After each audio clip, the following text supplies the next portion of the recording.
qui reste plus difficile pour une femme aujourd'hui dans le monde agricole? La reconnaissance. Ouais. Que ce soit des gens qui ne sont pas de milieu agricole ou du milieu agricole. D'accord. Ouais.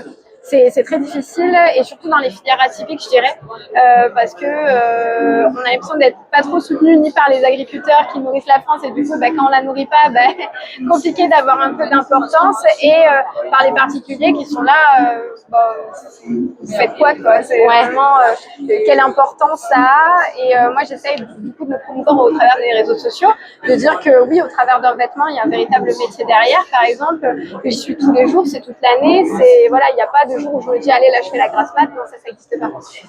Et justement, donc ça c'est une transformation que tu as fait toi sur la ferme, tu peux nous en parler? C'est ça, donc moi c'était une ferme familiale où mon père était éleveur de bovins viande, il a arrêté en 2010 d'avoir des bovins, il a gardé seulement les céréales et le foin. Moi j'ai repris en septembre 2023 mais je me suis dit je peux pas vivre en céréales et foin, c'était pas possible.